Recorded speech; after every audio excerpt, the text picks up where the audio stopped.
Hello kids, welcome to science session. We are doing chapter reproduction in animals.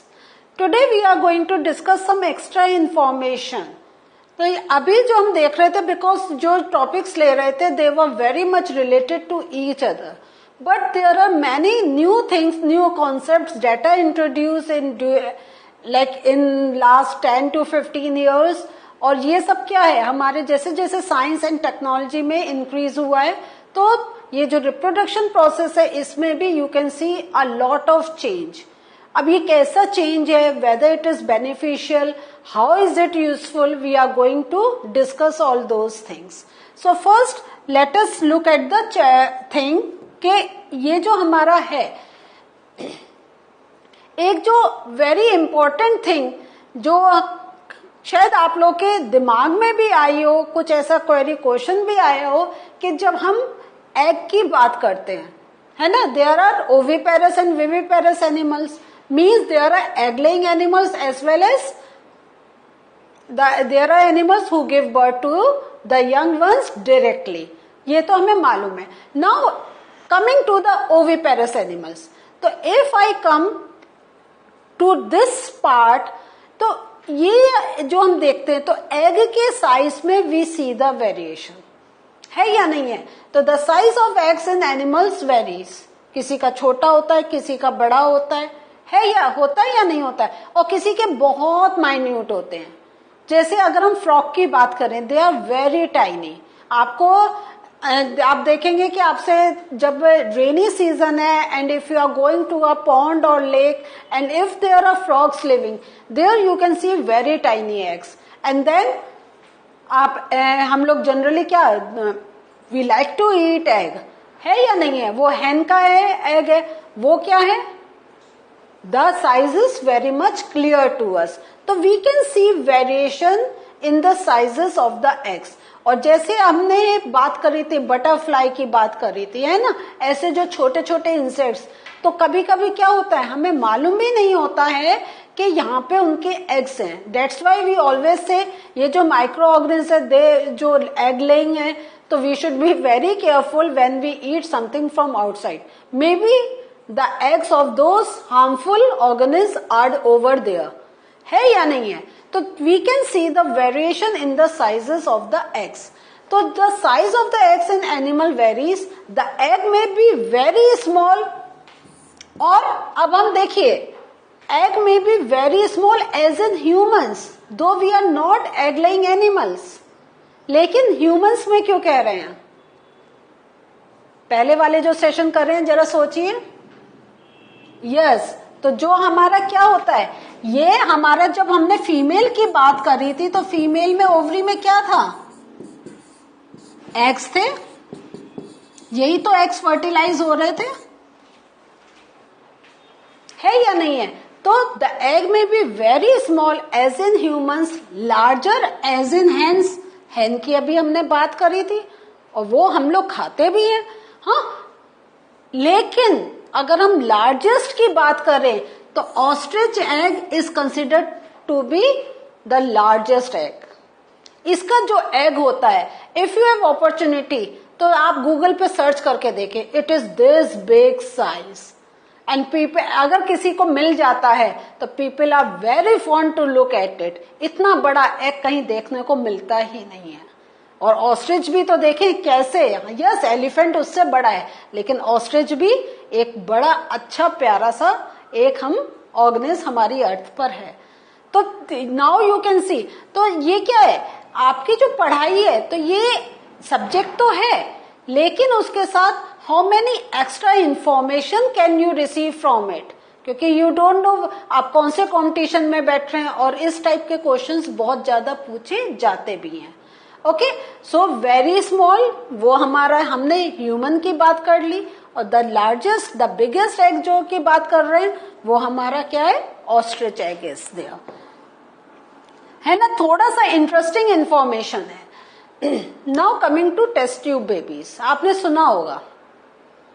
ये test tube babies क्या हैं, ये test tube babies क्या हैं कि when fertilisation can not happen in female body, means sperm और egg का fertilisation अंदर नहीं हो पा रहा है, तो वो फर्टिलाइजेशन वी डू एक्सटर्नली.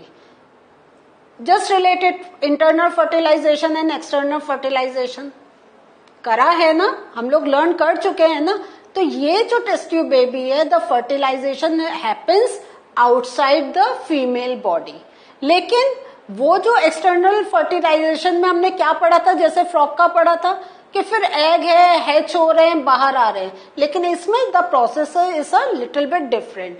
तो इसमें क्या होता है, डॉक्टर्स क्या करते हैं, जो फ्रेशली रिलीज्ड एग्स होते हैं एंड स्पर्म्स होते हैं, they keep them together in a test tube. वो दोनों को साथ छोड़ देते हैं. धीरे धीरे क्या होता है, और ये हम क्या करते हैं, इसको कुछ घंटों के लिए, for few hours we just leave. तो when we are leaving for this, तो the purpose of leaving these eggs and sperms together is for in vitro fertilization. In vitro fertilization को हम IVF के ना एब्रिवेशन से भी जानते हैं. I for in, V for I for in, V for vitro and F for fertilization. और in vitro fertilisation या IVF को we also say fertilisation outside the body. तो ये जो हमारा meeting of egg and sperms है, जहां पे यंग वंस डायरेक्ट हो रहे हैं, तो इट इज ऑलवेज इंटरनल. लेकिन ये जो है, this is in the extra form. अब क्या होता है, हमें मालूम है after fertilisation zygote is form, है ना, याद आ रहा है ना, fertilisation, zygote and then foetus. यह प्रोसेस हम पढ़ चुके हैं. तो आफ्टर फर्टिलाइजेशन क्या होता है, जो जाइगोट बनता है. Now the difference comes now. जो जाइगोट फॉर्म होता है is allowed to develop about a week. उसको डेवलप होने देते हैं. डेवलप होने का मतलब क्या हुआ, what is the meaning of this. The meaning is कि जो इसमें सेल्युलर जो हमारा मल्टीप्लिकेशन हो रहा है, we just make it sure that this process has been started there. After a week, what we do now, this zygote is placed in mother's uterus. If you remember, when I was discussing this part, there I told you that the proper development of the baby happens in uterus part. So now this जो zygote है, it get transferred in mother's uterus. Now once it is placed in mother's uterus, the development happens the same way as the development happens like in. So now the whole process of development is in the same way as it happens with the natural part of thing when the fertilization is taking place inside the body. तो अब जैसा development एक वैसे baby का होता है, वैसे ही ये जाइगोट एक फीटस में चेंज होके get transformed into a baby. So babies born through this technique are called test tube babies. Yes, the name is a little bit confusing, है ना. टेस्ट ट्यूब बेबीज मीन्स वो baby test tube में हो रहे हैं. No, it is not that thing. But for the artificial thing, the name is given in this way, test tube babies. So the thing is, the babies, जो baby का development is inside the body of mother, है ना, mother के uterus में the development is taking place, but only the fertilization is external. Only the difference is this. So in this way, test tube babies are born. और ये जो technique है, ये अभी थोड़े ज्यादा, इतनी पुरानी भी नहीं है लेकिन अब इतनी नई भी नहीं है. It's a pretty old thing. Now why do fish and frogs ले eggs in hundreds whereas hen lays only one egg at a time? तो जब when we were talking about the reproduction in frogs, क्या था, जो हमारे जो frogs थे हमने ये देखा था कि they used to lay eggs in the hundreds. Now what is the reason behind this? तो इसका पहले थोड़ा सा हम गैस करते हैं, उसके बाद I will go through the answer. जब हाँ इतनी नंबर में होता है तो this means we are not sure how many eggs can be there, because they are laid कहाँ है? In the water. और वाटर में you know there are number of other organism, हाँ, those who live there, and then people are walking through the water, as well as number of activities are going there, and then you don't know about the water current. तो इन सब से क्या होता है? Many eggs can get damaged. So they are putting it number के 100 में at least कुछ तो बचेंगे, and then they will get fertilized and new ones can be born. So as I have told you before also, कि there are things that happen naturally. ये नहीं है कि हम सोच के ऐसा करते हैं. बाय नेचर हमारा बॉडी ऐसा होता है कि it produces something, it takes out from the body या it keeps in the body. So nothing ऐसा हम we can not plan for something कि अच्छा हमें इतना ही करना है. सो ये बाय नेचर है, बिकॉज उसमें एक्सटर्नल फर्टिलाइजेशन होना है, उसको फ्रॉग को वाटर बॉडी में has to lay eggs. So by nature this thing is being provided. और एक और है कि ये जो एग्स होते हैं तो there are some fishes that like to eat eggs. तो बहुत से टाइम ये होता है many of the eggs are eaten by the fish. So ये the proper answer is given here. The eggs and sperms get expose to water movement, wind and rainfall. तो अभी मैंने वाटर मूवमेंट का I have discuss. तेज हवा और कभी कभी इतना तेज पानी पड़ता है. ये वाटर बॉडीज कब हमारे इतने ज्यादा होते हैं? When there are rains. So rain का भी इतना प्रेशर, यू नो कि sometimes if you are standing you feel like something is hitting you. तो just think about when you are so strong you feel like hitting, तो कि आपको कोई hit कर रहा है. So just think about those are very tender eggs. तो they can be smashed by the pressure of rainfall. Also there are other animals in the pond which may feed on eggs. तो इसलिए इतने होते हैं कि at least some can be saved and can be fertilized. Now there is one more question. Let us look at that. What purpose does the tail in a sperm serve? हमने sperm का देखा था पूरा structure. There is a head, there is a tail, and between the middle is the middle part. तो इसका answer आप कैसे करेंगे? I have not written. आप जब ऐसे कोई क्वेश्चन आए तो आपको भी कैसे सोचेंगे? तो टेल का पर्पस क्या होता है?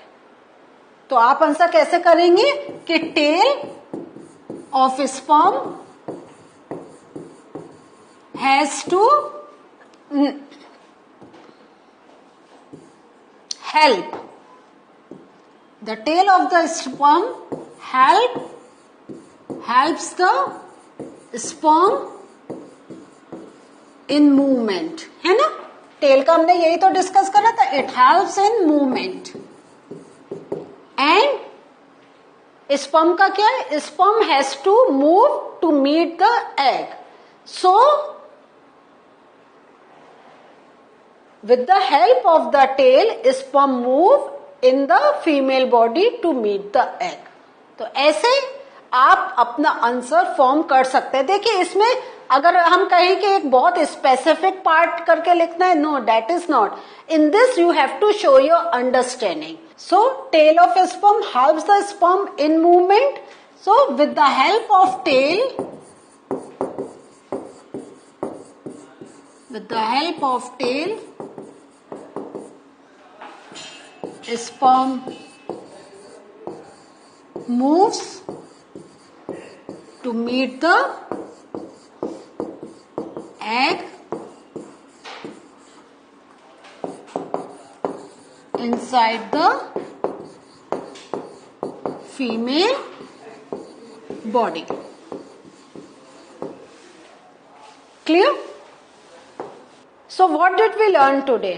Today we learned से ज्यादा we have discussed some other concepts from the same chapter, जिसमें हमने टेस्ट ट्यूब बेबी के बारे में देखा. हमने देखा why frog has a tendency to produce number of eggs, hundreds of eggs, so that some of them can be fertilized and new one can be born. So this was the learning for us today. In the coming session, we'll discuss some important words as well as the summary of this chapter. So going to meet you in the next session. Till we meet again, do the revision, as well as if there is any question, you can ask through app. So see you again in the new session. Bye.